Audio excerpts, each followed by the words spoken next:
A partir de agora, está no ar o programa que conecta as ideias e pessoa. Programa Conversê. Programa Conversê. Música, informação, entretenimento, entrevistas, curiosidades e muito mais. Programa Conversê. Comunicando com você, ele, Professor Francisco. Olá pessoal, boa tarde.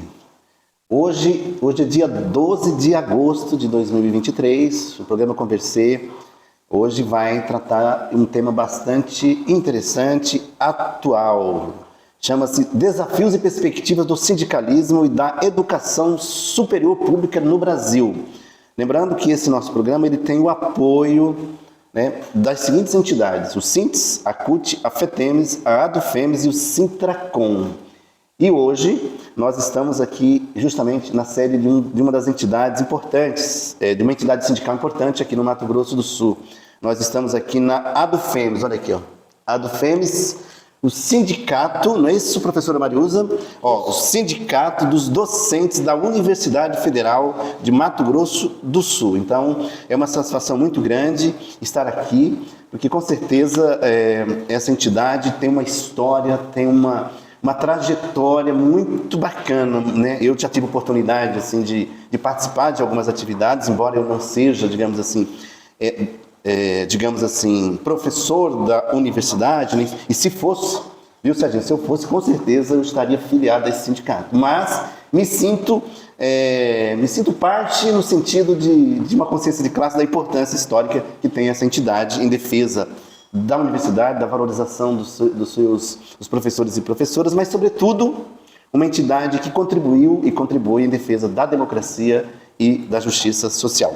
E eu tenho, assim, a enorme satisfação de estar aqui com a presidenta, é assim, né, Mariusa? Isso. Presidenta do sindicato, a professora Mariusa. Professora Mariusa, uma amiga, uma parceira das lutas, das melhores causas aqui em Mato Grosso do Sul. Professora Mariusa, mais uma vez no Conversê, como é que você está? Você está bem? Está firme?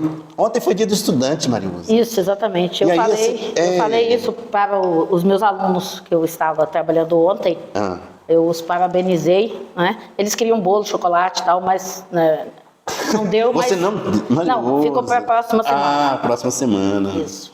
Mas assim, Mariusa, você que, já que nós estamos falando disso, você foi estudante, óbvio, né? E continua ainda, mas assim, o que você lembra assim, da sua fase estudantil no ensino médio, na educação, enfim, na educação básica? Que lembrança você tem, assim, mais marcante, assim? Olha, eu tenho algumas lembranças do ensino médio que eu acho importante e tenho colocado isso para os alunos, né? Eu me lembro, eu fiz o magistério, né? Fiz o primeiro ano na Escola Estadual Ernesto Solon Borges, em Bandeirantes.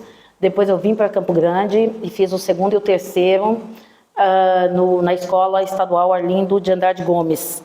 E já cheguei aqui, já entrei no movimento estudantil e nós fizemos a primeira grande passeata dos estudantes em 1983 para conquistar o passe livre, que hoje nós temos esse direito. Certo. Naquele momento nós conquistamos o meio passe.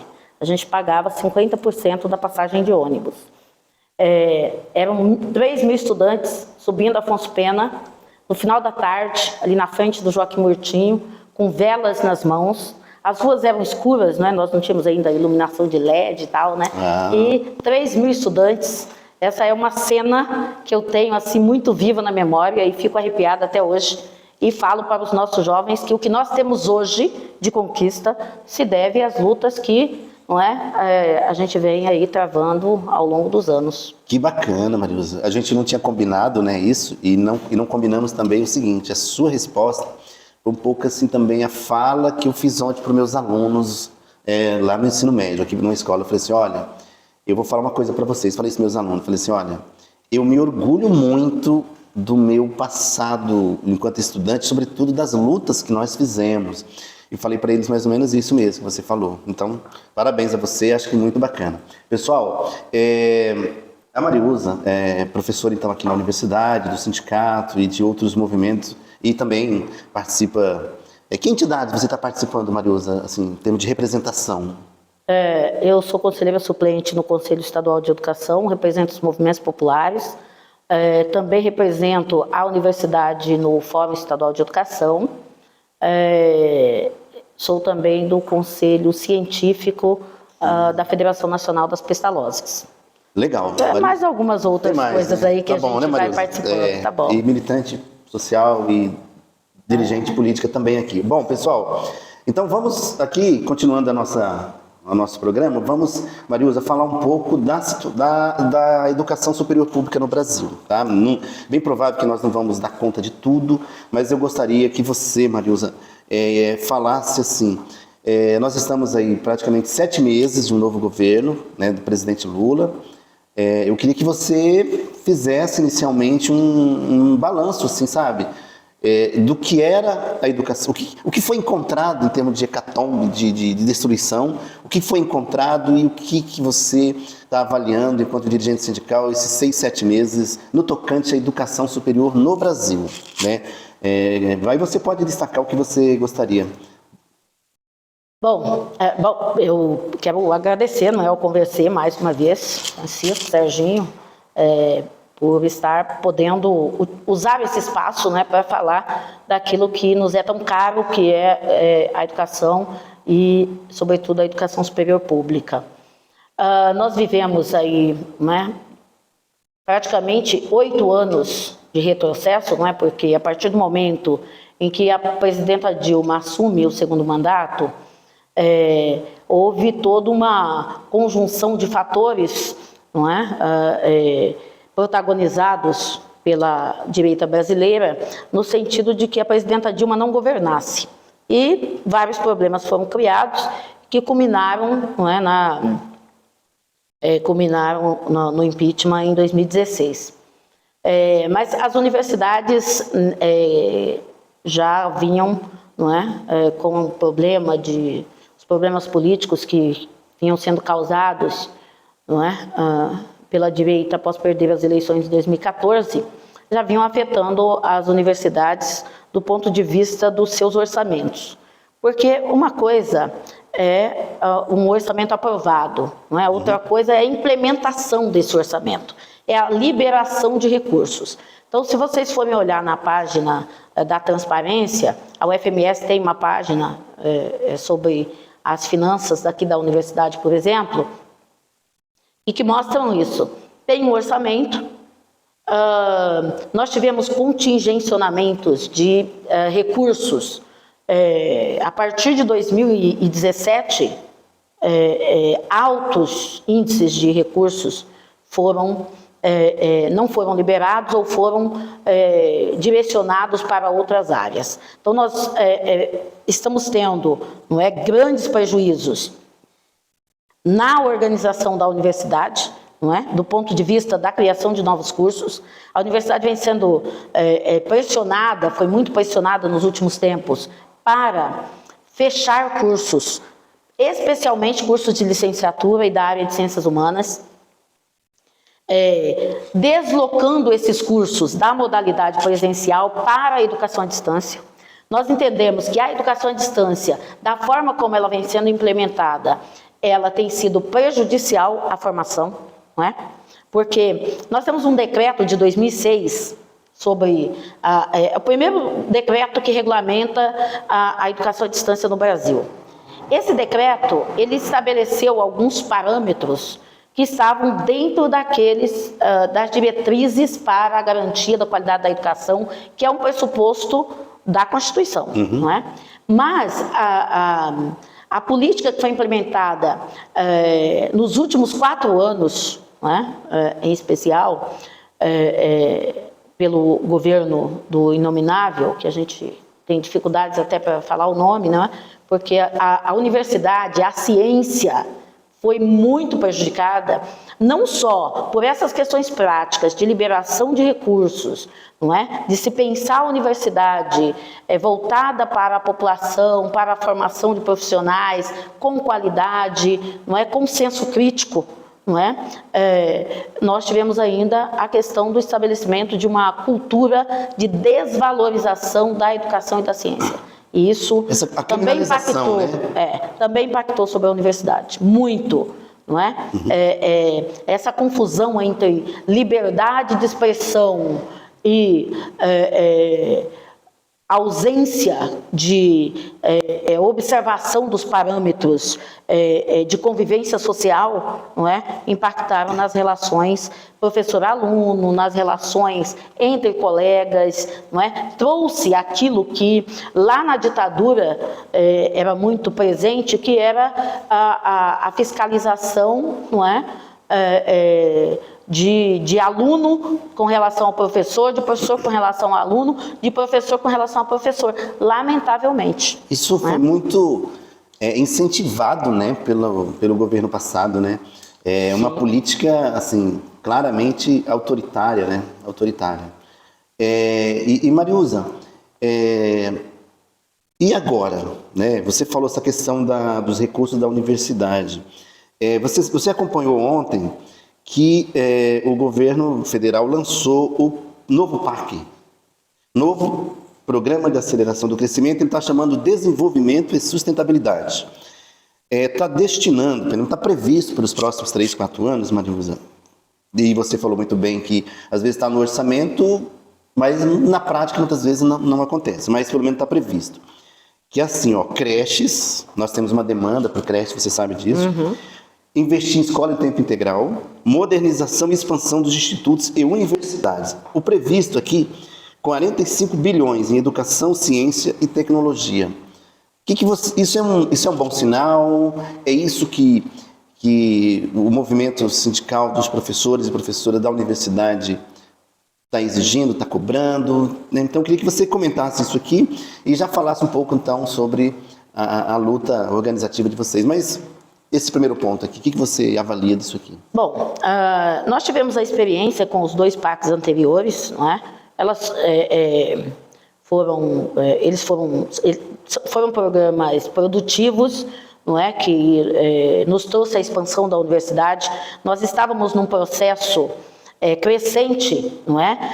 A expansão da universidade, ela não necessita apenas de prédios. Não é? Ela necessita de professores concursados, de recursos para pesquisa e precisa também estar inserido na comunidade. O que significa isso? Significa que esses processos de expansão, eles são gradativos, não é? Então, instala-se um curso, por exemplo, nós temos o campus de Nova Andradina, um campus do PAC, né, que foi construído e tal, dentro do Reúne e tal. Então, essas unidades, elas têm que ter financiamento permanente do ponto de vista da sua expansão física, do ponto de vista da expansão do número de professores e do ponto de vista também da infraestrutura para o seu funcionamento. Laboratórios, não é? Bibliotecas atualizadas, o próprio acesso à tecnologia. E eu penso que esse novo PAC, ele vai, não é, dar continuidade àquela expansão de uma forma organizada e planejada que nós vimos tendo, e até mesmo para fazer pesquisas periódicas de quais são as demandas da sociedade, não é, para essas localidades. Então, nós precisamos avançar nisso e garantir que os processos de qualidade, os processos de atendimento das demandas da sociedade sejam efetivos. E aí, não dá para pensar a universidade sem pensar a educação básica, não é? Nós tínhamos todo um processo, não é, de crescimento do acesso dos alunos da educação pública à universidade. Eles vinham no processo de formação e aí faziam o Enem, não é? De uma forma articulada, e o Enem era a forma de ingresso, permitindo aos estudantes mais pobres participarem do Enem, se candidatarem a cursos fora do seu estado, do seu espaço. E aí isso complementado pelas políticas ação afirmativa, pelas políticas de apoio aos estudantes, com bolsas, não é? As bolsas ficaram 10 anos, ou mais de 10 anos, sem reajuste. E nós tivemos agora já, uma das primeiras ações do governo Lula foi aumentar o valor das bolsas, não é? De R$ 400 para 600 para os estudantes, de 1.300 para 1.850 para... não, isso eu estou falando de bolsas para estudantes, para tutores de cursos de pós-graduação lato sensu e professores da graduação, EAD, e do mestrado e doutorado, que também houve aí uma alteração significativa, não é? Também favorecendo a esses estudantes que saem da graduação, imediatamente entrarem no mestrado ou doutorado, completarem a sua formação, não é? Na área da pesquisa, aprofundando aí em alguns temas, podendo também garantir as suas condições dignas de vida, não é? Durante a sua formação. Então você está falando, eu acho que já é reflexo então, Marisa, dessa questão da recomposição orçamentária das universidades, é isso? Isso é resultado disso? Isso, é resultado disso. Nós tivemos um esforço, logo após a eleição, não é, dos grupos de transição, não é, de dialogar com o Congresso para reorganizar o orçamento, que já estava aprovado, não é, de forma a garantir essas condições consideradas mínimas para a sobrevivência e para a dignidade de estudantes, tanto da graduação quanto da pós-graduação. Não é? Esperamos para 2024 que nós tenhamos um orçamento que permita, não é, para além da garantia das políticas de permanência dos estudantes, né, de ingresso e de permanência, porque já houve aí uma mudança na organização do Enem, não é, que seria já com alguns dispositivos da BNCC, isso foi, não é, do novo ensino médio, isso já foi aí equacionado, e nós vamos ter um Enem que permita o ingresso dos alunos oriundos da escola pública, não é, nas universidades públicas. Então já temos aí um processo, mas, como eu disse, isso depende também desse financiamento, das políticas de manutenção desses alunos, e aí nós já estamos esperando um orçamento para 2024 que contemple, não é, essas necessidades da universidade, da manutenção dos estudantes e também da ciência e da tecnologia. A universidade brasileira, ela é responsável por 95% da produção científica desse país. As universidades públicas, não é? E isso precisa de recursos, não é? E recursos públicos. Por que precisamos de recursos públicos? Porque o que nós produzimos na universidade pública deve estar a serviço da sociedade brasileira, para que nós possamos mudar as condições das pessoas, das comunidades, não é? Quilombolas, indígenas, periféricas, não é? E por aí vai. Esse desenvolvimento científico nas universidades não é para enriquecer, não é? Empresas, não é? Multinacionais, transnacionais ou mesmo nacionais. É para garantir qualidade de vida para a sociedade brasileira, não é? Portanto, é um investimento público em políticas públicas de pesquisa, não é, de desenvolvimento de ciência e de tecnologia nas universidades públicas, nos institutos federais, para que a gente possa disponibilizar para a sociedade. A universidade pública no Brasil foi a primeira, por exemplo, a produzir os medicamentos para HIV. Agora, na pandemia, as principais pesquisas foram feitas dentro das universidades públicas e muitas vezes, não é, a despeito do governo. Os professores, os pesquisadores correram atrás e buscaram recursos junto a governos estaduais, junto a prefeituras, para desenvolver pesquisas, não é, para descobrir uma vacina, um medicamento, não é? Os hospitais universitários, não é, buscaram, a partir das suas excelências, não é, que é histórica no Brasil, desenvolver tecnologia e estratégias de cuidados às pessoas com Covid. Então, legal, Mariusa. Assim, você destacou muito bem aí a questão, quando nós falamos do ensino superior público, nós estamos falando de educação, de ciência, tecnologia, cultura, enfim. E a impressão que eu tenho, não é impressão, mas isso é fato mesmo, já novos ares no Brasil, né? Assim, já está um pouco melhor viver no Brasil, e penso que, acho que a universidade, assim eu espero, e acho que você já traduziu um pouco isso, né? Ela está se recompondo, não há uma criminalização hoje, né, da universidade, do papel da educação, muito menos né, uma criminalização da ciência, ao contrário. Então acho que é uma certa valorização, e eu quero dizer a você o seguinte: você falou do papel da universidade, e eu quero assim falar então da universidade no tocante à formação de professores, entendeu? Então eu, Francisco, sou fruto da UFMS, sou fruto da universidade pública. Eu fiz uma graduação, uma especialização, fiz um mestrado. Evidentemente que nós lutamos para isso também, para ter moradia estudantil, ter bolsa, ajuda na alimentação e etc, ok? Nós vamos fazer agora o nosso primeiro intervalo, lembrando que o nosso programa tem o apoio, não posso esquecer, da SINTS, da CUT, da FETEMES, da ADUFEMES e do Sintracom. Então, daqui a pouco a gente volta para continuar aqui um bate-papo, e nós vamos falar, Mariusa, depois sobre... você já vai pensando aí no intervalo, você pode tomar um suco, não tem suco, tem água, né? Você pode pensar, aí eu gostaria de saber de você sobre assim, o que é que os trabalhadoras da universidade, qual que é a pauta hoje de vocês, no geral, né? Que vocês estão lutando pelo quê? Então, daqui a pouco a gente volta. Programa Conversê. Programa Conversê. Música, informação, entretenimento, entrevistas, curiosidades e muito mais. Programa Conversê. Comunicando com você, ele, Professor Francisco. No ar. Conversê. Eu não vou sucumbir. Oferecimento CUT, Central Única dos Trabalhadores. SINTES, Sindicato dos Trabalhadores em Seguridade Social. FETEMES, ADUFEMES e Sintracom.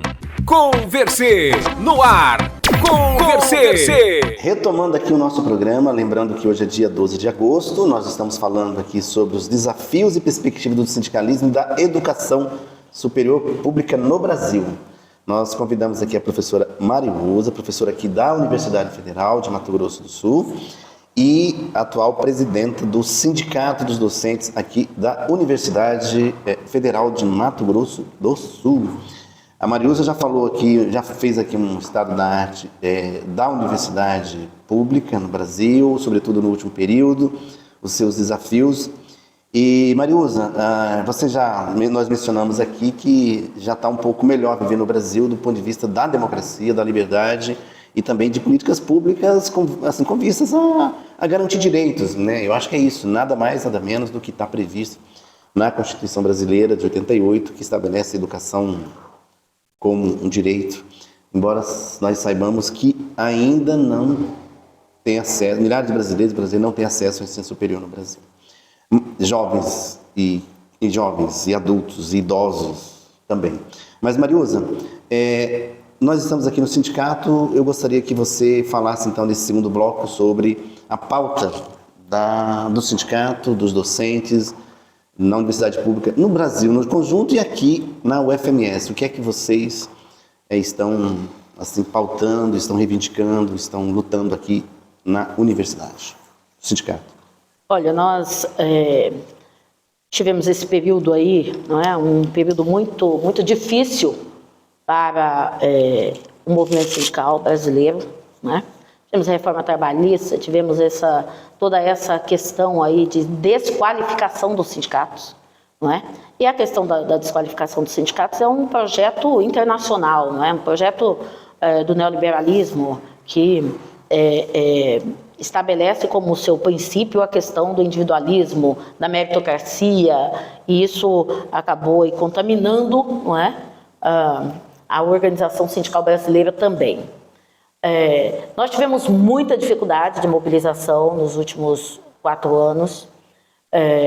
Nos 2 anos do governo Temer, nós ainda fizemos grandes mobilizações em Brasília contra a reforma trabalhista, contra a reforma da Previdência, mas posteriormente, no último governo, nós tivemos muitas dificuldades. A turbulência e a ausência de democracia, inclusive dentro das universidades, não é? As universidades muito centradas, a gestão das universidades muito centradas em uma suposta legalidade, não é? Pressionados por órgãos do governo federal, à época, como o Ministério Público, o CGU, que são organizações que foram criadas para garantir a democratização. São organizações, são instituições públicas criadas para garantir a democracia e que foram largamente utilizadas no governo passado para aprofundar as relações autoritárias e de opressão sobre a classe trabalhadora. Então, nós não tivemos, nos últimos 6 anos, nenhuma recomposição salarial. Com a vitória do presidente Lula em 2022, imediatamente a Comissão de Transição já recebeu as organizações dos trabalhadores, as centrais sindicais, os fóruns, não é? Que organiza os sindicatos, como o FONACAT e o FONASEF, que organiza, sobretudo, os trabalhadores e trabalhadoras públicos, não é? Nos vários níveis, e já foi entregue ao governo, não é? Naquela oportunidade, as perdas e as nossas reivindicações, e o governo, naquela oportunidade, já propôs a organização de uma mesa nacional de negociação com servidores e servidoras públicos, uma mesa permanente. É a partir dela que se organizaria as mesas setoriais. Porque tudo foi desmontado, né, gente? Uhum. O Ministério do Trabalho foi desmontado no governo do Inominável. Então, as organizações da classe trabalhadora perderam as suas referências, não é? Foi recriado o Ministério do Trabalho, não é? Que está acompanhando. Já se aprovou o arcabouço fiscal como uma tentativa. Ele ainda está em tramitação, tem algumas questões que precisam ainda ser regulamentadas, mas em substituição à emenda constitucional 95.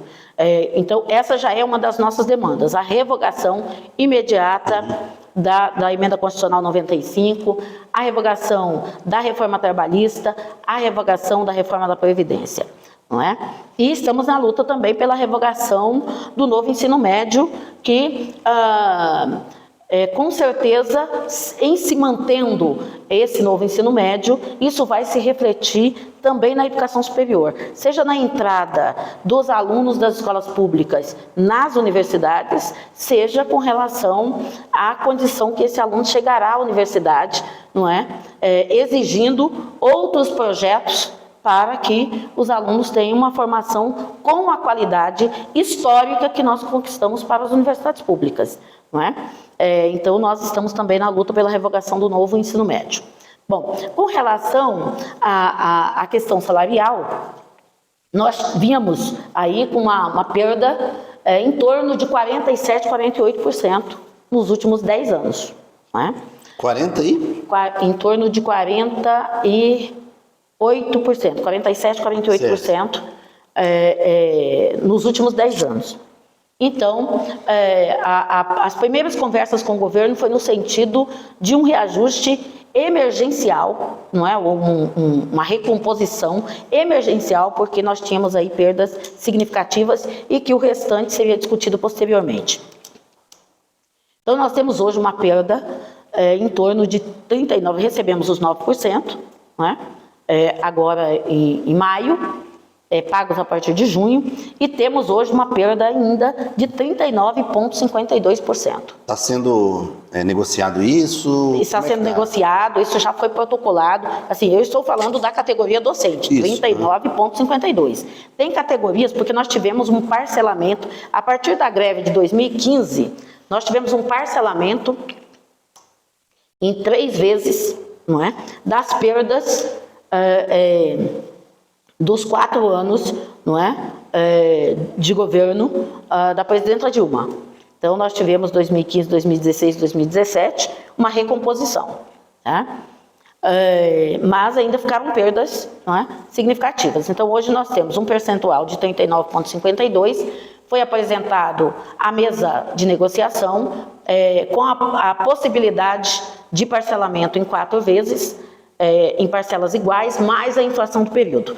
Então, essa é a proposta. Nós tivemos uma reunião com o governo agora no dia 10, não é? O governo ainda não apresentou uma resposta positiva com relação a essa proposição do FONASEF, mas nós temos até o dia 31 de agosto, porque em setembro o governo apresenta a proposta de orçamento para 2024. E essa proposta é uma proposta para a partir de 1º de janeiro. Então, nós estamos aguardando, não é, que tenhamos aí uma resposta positiva do governo para que a gente venha gradativamente recuperando o nosso poder de compra, não é? E que a gente possa viver com mais dignidade, não é? Alguma questão relacionada à carreira também? Sim, nós temos a discussão da carreira. Então você já mencionou bem essa questão da questão salarial. Isso, que é uma questão... E que está em diálogo com o governo, pelo menos, né? Isso. Mas assim, no tocante à carreira e outras demandas, o que vocês estão apresentando de novo e de histórico, vamos dizer assim, nessa questão? Olha, nós estamos apresentando um rol de questões no que se refere à organização do serviço público brasileiro. Entendi. Como que nós estamos chamando de revogaço, que são essas Você falou aqui, emendas... Emenda 95, a questão da reforma trabalhista, Isso. O ensino médio... O novo... e a Previdência, a reforma da Previdência. Certo.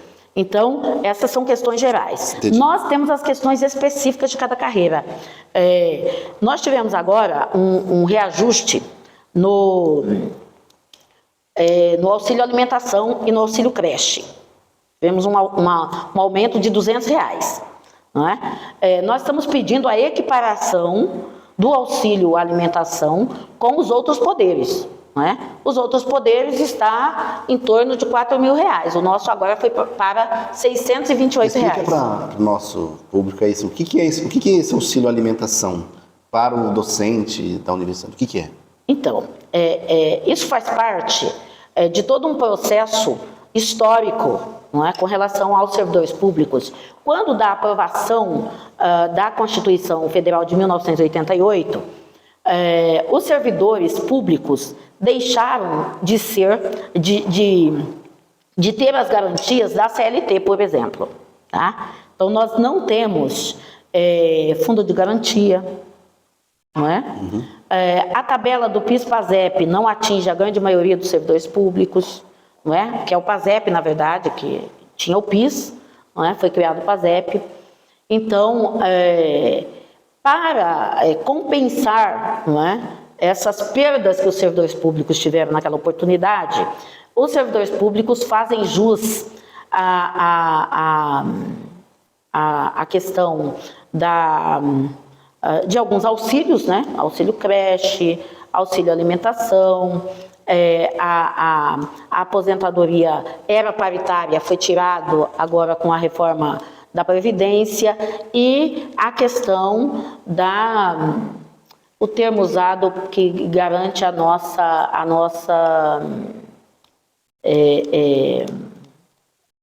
questão da não demissão. Não demissão?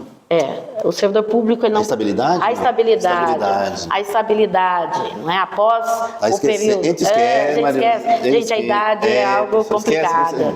Eu também tô que eu nem falo. Então, a estabilidade, ela é um desses benefícios também, que nós já perdemos em parte, inclusive, tá? Hoje, se houver um excesso dentro da reforma administrativa, tem um dispositivo que, se houver excesso de contingente no serviço público, não é? Eu vou dar um exemplo prático.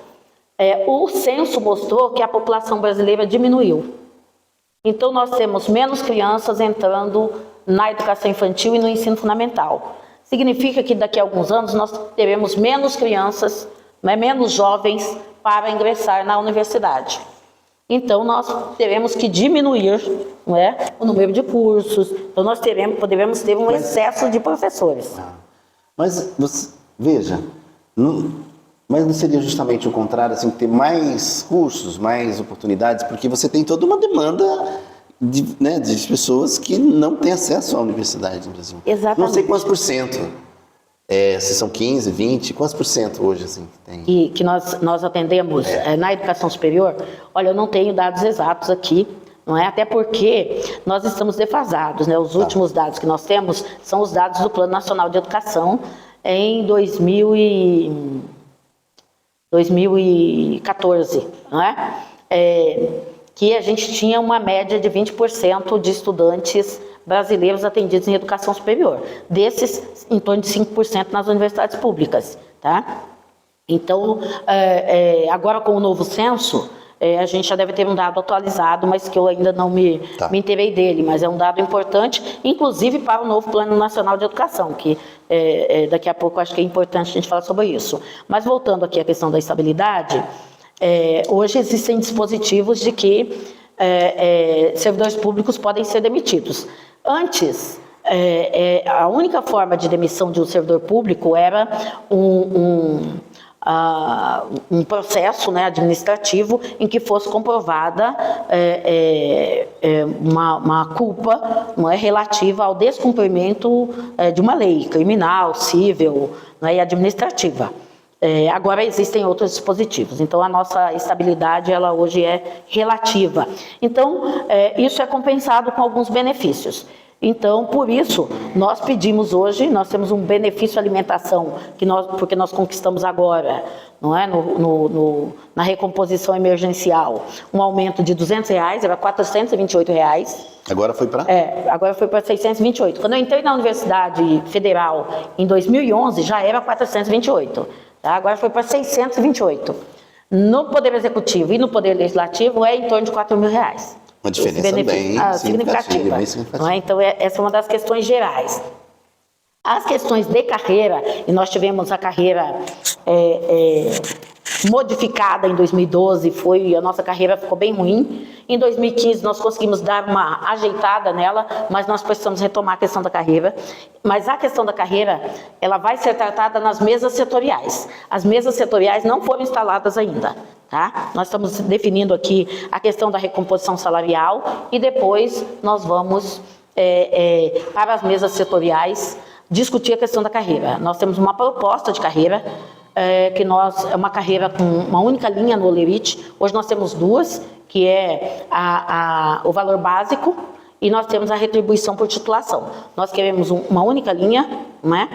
Porque a retribuição por titulação ela pode ser retirada a qualquer momento, e ficando só o valor básico. Um reajuste pode incidir só sobre o valor básico e não sobre a retribuição por titulação. E aí, a partir disso, né, dessa única linha, nós teríamos 13 níveis, com percentuais estabelecidos entre cada um desses níveis. Acho que a carreira do Estado é mais ou menos assim. Eu ia falar isso. Mariusa, nós já vamos daqui a pouquinho para o próximo intervalo e depois a gente vai para o último bloco, porque você já falou aqui dos desafios, não foi isso? Do sindicato, as grandes pautas. Você falou do revogaço e falou sobre a questão da política salarial e sobre a questão da carreira, certo?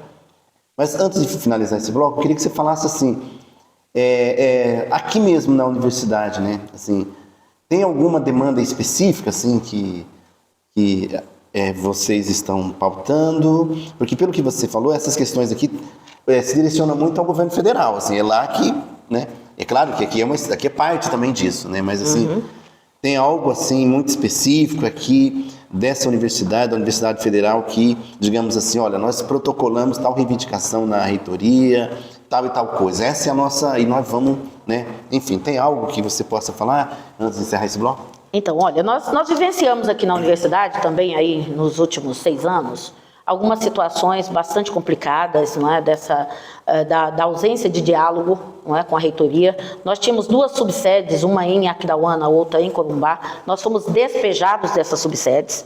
Tá? As universidades brasileiras, em sua grande maioria, têm a sede do sindicato dentro da universidade. Por uma exigência legal, não é? As universidades tiveram que reordenar essa questão. Mas nós temos universidades que dialogaram com o sindicato paga um aluguel, não é, para a universidade, porque o sindicato é o sindicato de docentes da universidade, mas nós somos um ente privado com um CNPJ específico e tal, não é? Então nós até entendemos isso, só que no diálogo se chegou a uma situação razoável, não é? Continuamos dentro do espaço público, até porque nós que construímos isso e nós contribuímos com a universidade, não é? E aí a gente pagaria um aluguel para que, não é, esses recursos também fossem utilizados pela universidade e tal. Mas nós, lamentavelmente, não conseguimos fazer esse diálogo na UFMS. Não, nós fomos despejados. Em Aquidauana nós construímos uma nova sede.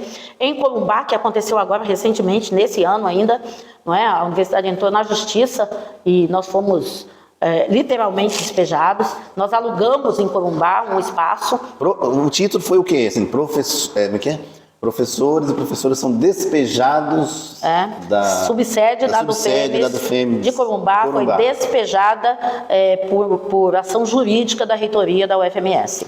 Bem assim. Que mais? Assim, é lamentável, né, Mariusa? Lamentável. Assim, a falta de democracia, né? Exatamente. Ué, custa conversar? Tira pedaço de alguém? Não, mas é lamentável. Então... Isso. Gente, nós não conseguimos realizar, enquanto sindicato, um seminário dentro da universidade. Nós não conseguimos, enquanto sindicato, realizar uma assembleia dentro da universidade. Tá? Especialmente aqui em Campo Grande. Não conseguimos. Olha, ano passado, nós fizemos um rol de reuniões dentro das unidades. O sindicato tem que estar próximo do professor. Nós temos muitas demandas, gente. Não tem professor na universidade que trabalha só 40 horas semanais. A gente leva trabalho para casa, a gente faz pesquisa de campo, você viaja para congresso, você se dedica a esse trabalho, não é? Então, é importante que o sindicato seja dentro da universidade, não é? Para que o professor não tenha que se deslocar e tal. Nós não conseguimos fazer isso. Nós não... Lamentável, viu? Assim, uma universidade tão importante, né? É tão assim, quem passa aqui em frente vê assim, muita gente almeja, assim, sabe? Eu quero entrar nessa universidade, né? Inclusive, assim, para estudar, mas também para trabalhar, para fazer um concurso e passar. E a gente, então, fica sabendo que a universidade também, ela não é um bom exemplo, muitas vezes, na sua política de democracia e de liberdade. Então, muitas vezes, aquilo que se fala enquanto papel da universidade, muitas vezes, na prática, não se vivencia, então, internamente. E você está falando, né, nessa relação tão truculenta, então, com a representação, com o sindicato, com a organização, não é isso? Exatamente. Nós temos uma reunião marcada agora, essa semana, com a reitoria, vamos protocolar. Mais uma vez, a solicitação de podermos usar os espaços internos da universidade. Nós vamos estar com uma ação essa semana, de 14 a 18, dentro da universidade. Nós vamos instalar tendas nos estacionamentos para que a gente possa atender o professor lá dentro da universidade. Nós comunicamos à reitoria, não é? Nós temos direito, enquanto sindicato, de estarmos dentro da universidade e nós vamos, com certeza, ocupar o espaço e vamos trabalhar com os professores. Tem muitas demandas, nós estamos com fechamentos de turmas, fechamentos de cursos, estamos com fechamentos de salas. E uma das avaliações para que o professor tenha a sua progressão é justamente o número de aulas, porque nós temos que trabalhar, a LDB, ela coloca o mínimo de 8 horas aulas, não é? Para o professor, no mínimo 8 horas de atividades de ensino, porque nós fazemos ensino, pesquisa e extensão, e tem alguns professores que estão sendo prejudicados na sua avaliação, não porque ele não quer dar aula, mas porque ele, face à matrícula, teve um professor que nos trouxe uma demanda de que foram matriculados 9 alunos na disciplina dele. Como o mínimo são 10 pelas regras da universidade, né, da reitoria, a turma foi fechada e o professor ficou com uma carga horária a menos, que no momento da sua avaliação o prejudicou e ele não conseguiu a pontuação para a progressão que acontece a cada 2 anos. Ok, assim, triste, mas eu fiquei muito feliz por um lado que você falou que, digamos assim, o sindicato vai, digamos, exercer um direito que eu acho que é básico, que é da sua livre organização e livre atuação. Então vai fazer essas tendas, vai... Enfim, está se mexendo. Eu acho isso muito bacana. Nós vamos fazer esse último intervalo. Programa Conversê. Programa Conversê. Música, informação, entretenimento, entrevistas, curiosidades e muito mais. Programa Conversê. Comunicando com você, ele, Professor Francisco. No ar. Conversê. Eu não vou sucumbir. Oferecimento CUT, Central Única dos Trabalhadores. Sintes, Sindicato dos Trabalhadores em Seguridade Social. FETEMES, ADUFEMES e Sintracom. Conversê, no ar. Conversê. Ok, retomando aqui o nosso programa Conversê de hoje, no sábado, dia 12 de agosto. 12 de agosto. Esse mês, Mariluz, meu filho fez 20 anos, você acredita, menina? Olha que maravilha. Você lembra, Serginho? Você lembra, né, Mariluz? Lembro. 20 anos, não sei se passou rápido, se não passou, mas o mais importante, Mariluz, não sei se você concorda, né? A gente estava falando no intervalo de filhos e filhas, como é tão legal, né? Eu acho que o importante na vida, na minha modesta opinião, não é saber se passou rápido, se passou, mas são os momentos significativos que a gente conseguiu viver juntos e que nós estamos vivendo. Eu acho muito bacana isso, sabia, Mariluz? Como é que é isso com você? Olha, você tem dois meninos e uma menina. Vamos falar meninos e meninas, né? Como é que é? Assim, 2 meninos e uma menina. Eu tô numa fase, eu até falei pra você, né? Eu tô numa fase assim, sempre fui um pai presente, gosto pra caramba, mas eu tô mais assim, apaixonado pelo meu filho também. Engraçado, faz isso também? Ou não? Não, é assim mesmo, gente. É assim mesmo? Eu acho que é pra sempre. Tem hora que você fica meio... Não, mas é pra sempre, né? É pra sempre. E assim, a gente tem que se conter muito, né, para não mimar demais e tal. E agora eu tenho uma neta, né? Gente, o amor por neto é dobrado. É dobrado? Eu fico com saudade da minha neta, ela fica com saudade também, ela fala pro pai dela me ligar para ela falar comigo. É porque ela tá com saudade. Ixi, então, Maria, assim. Eu vejo isso com a minha mãe. Minha mãe com os netos, assim, rapaz. A gente perdeu, assim, os netos em primeiro lugar, eu acho, sabe? A gente até fica... É verdade. A gente fica com ciúme, mas um ciúme bom. Tem que ter ciúme, pô. Diz que o ciúme é importante, entendeu? Mas importante. Não pode ser exagerado, Não pode mas ser importante. exagerado, mas é importante. É sinal que estamos vivos. Então, nós estamos aqui com a professora Mariusa, professora aqui da Universidade Federal e presidenta do Sindicato dos Docentes da Universidade. O nosso programa conta com o apoio do SINTES, da CUT, da FETEMES, da ADUFEMES e do Sintracom. Mariusa, nesse último bloco, gostaria que... Vamos falar então um pouquinho do Plano Nacional de Educação, né? O Plano Nacional de Educação, que tem a sua vigência até 2024. Eu queria então que você, assim, bem resumidamente, no primeiro momento, fizesse uma avaliação, reproduzisse aqui para nós o que já foi feito de avaliação em termos assim, o plano vai vencer dia 2024, o que não foi feito, o que foi feito, o que não foi feito, o que foi atingido, o que não foi atingido. Então, primeiro eu queria que você falasse isso, bem assim, um balanço crítico do plano até 2020, desse plano que nós temos, e a sua importância. Bom, quando nós aprovamos o plano em 2014, não é? Existia a proposta de, a partir do Fórum Nacional de Educação, realizar avaliações periódicas do plano, no sentido de que ele já fosse sendo ajustado e chegássemos a 2024 com um projeto mais ou menos organizado, não é? Daquilo que nós esperaríamos para o próximo decênio. Mais uma vez nós temos que lamentar, porque com o golpe O Fórum Nacional de Educação, ele foi profundamente modificado, não é? Associações científicas, sindicatos foram alijados do processo, porque algumas organizações foram excluídas, substituídas no Fórum Nacional de Educação, não é? O Fórum Nacional de Educação ficou majoritariamente formado pelas organizações das instituições privadas e do governo, não é?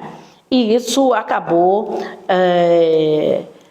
distorcendo a função do Fórum Nacional de Educação, que tinha sido constituída legalmente, não é, na lei 10.005, né, que aprovou o Plano Nacional de Educação em 2014. Eu não estou bem certo o número da lei agora, porque eu acho que é 11.005, na verdade. 2014.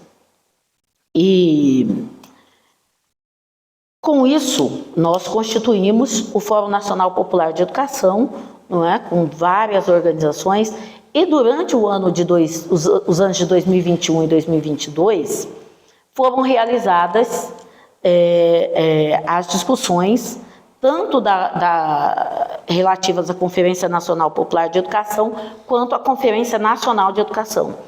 E eu estava na coordenação do Fórum Estadual de Educação nesse período e tive a atribuição de coordenar no Mato Grosso do Sul as duas atividades, tanto a Conferência Nacional Popular de Educação quanto a Conferência Nacional de Educação, até porque regimentalmente o Fórum Estadual de Educação estava previsto para coordenar, não é?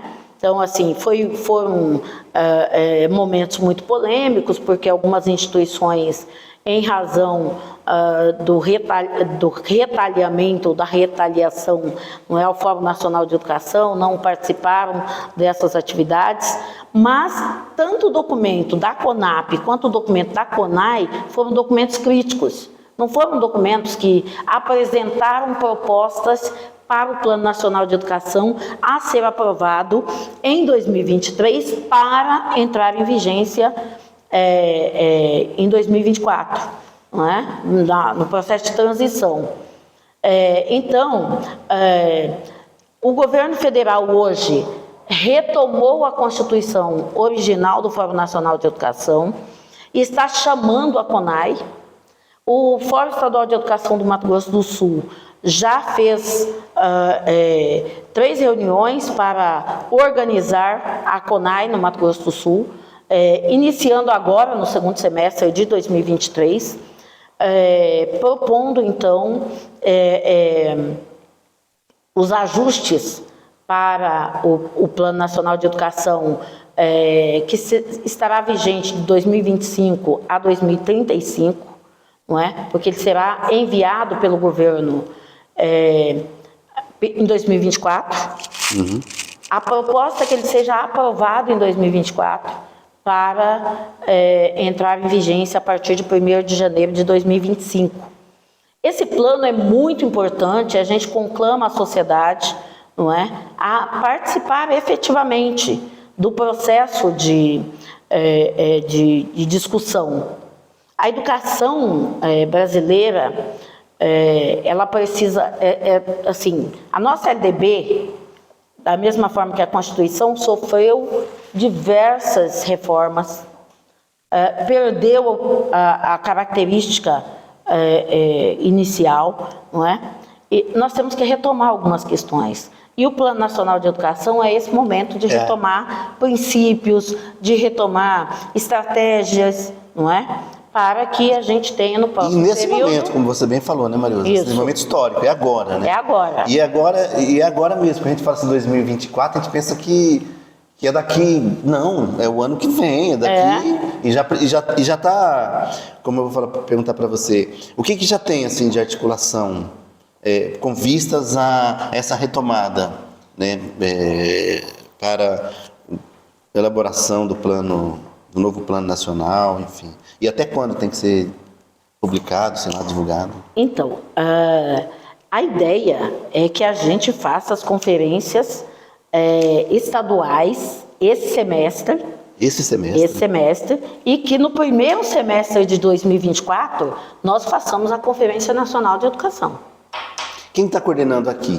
Aqui quem está coordenando é o Fórum Estadual de Educação, vai coordenar.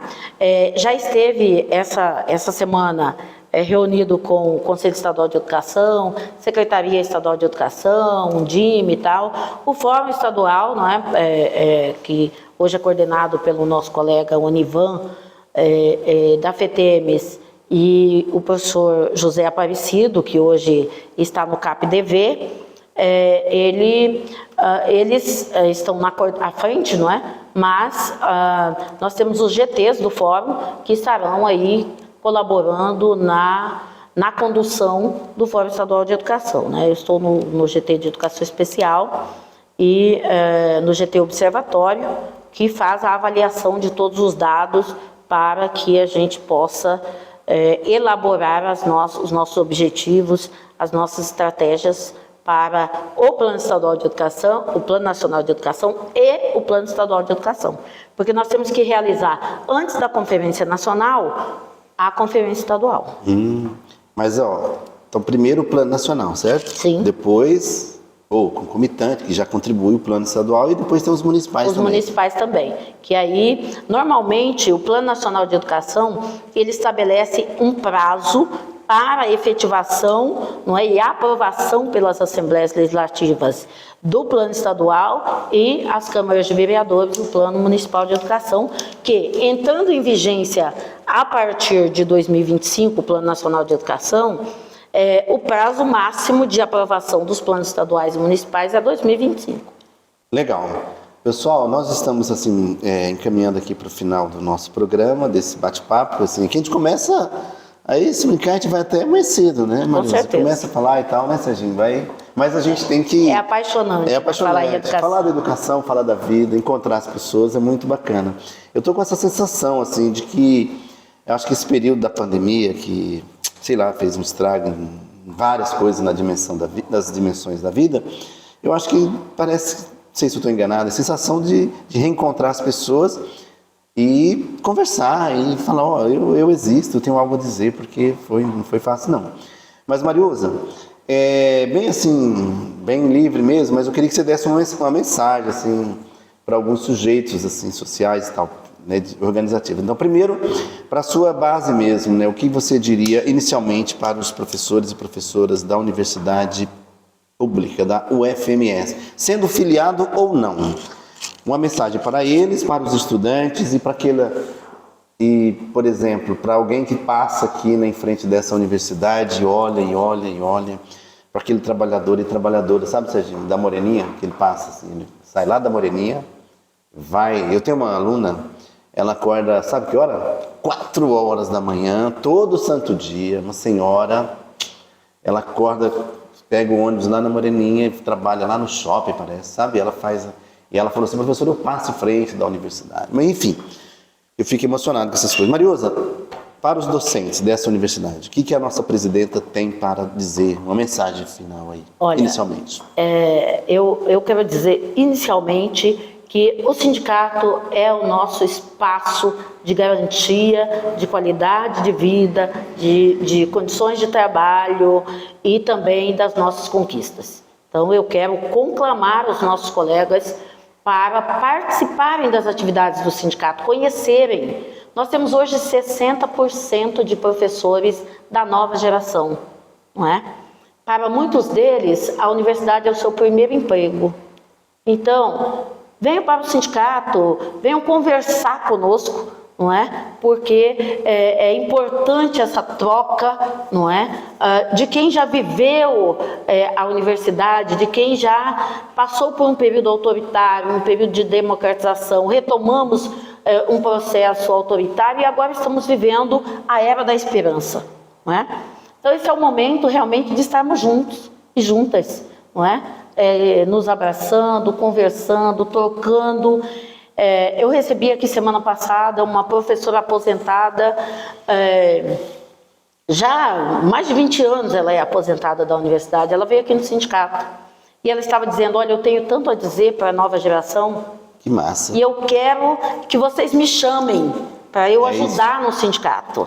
Então, é essa mensagem que eu quero passar, porque esse encontro, não é, entre quem vem construindo a universidade, não é, ao longo da história, e quem vai construir a partir daqui, não é?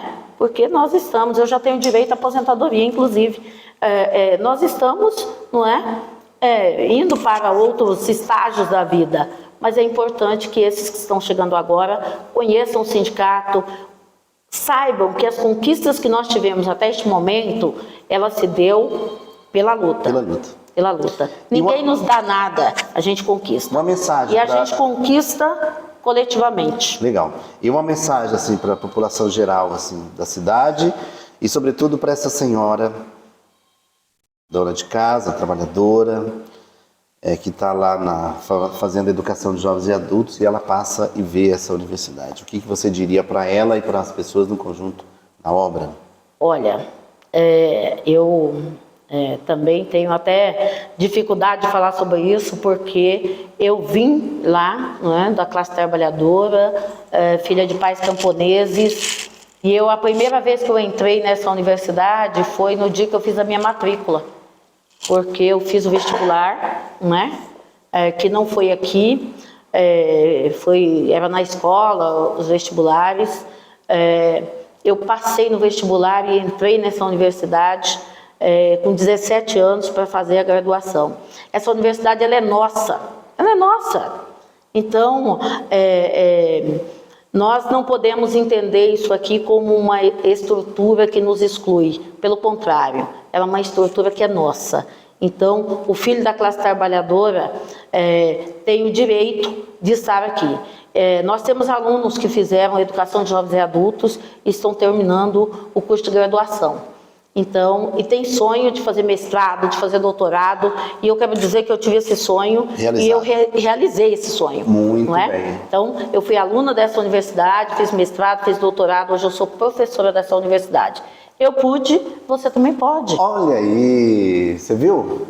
Ô Serginho, tem como, vamos fazer o seguinte, nós vamos, essa sua fala aí, nós vamos recortar essa sua, recortar assim, não é que nós vamos jogar fora não, estou dizendo o seguinte, nós vamos recortar isso aqui, essa parte nós vamos divulgar no grupo dos meus alunos lá do ensino médio, mensagem da professora Mariusa para os alunos que estão também concluindo o ensino médio. Muito bom. Né? O que você acha? Ótimo. Ótimo.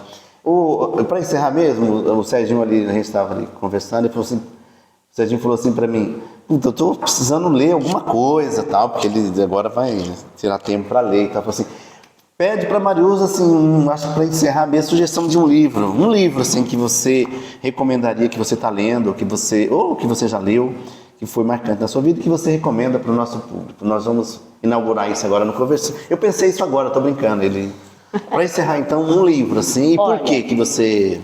Olha, gente, independente da sua concepção política, ideológica, eu sugiro a leitura da biografia do Lula, que foi escrita agora pelo Fernando Moraes.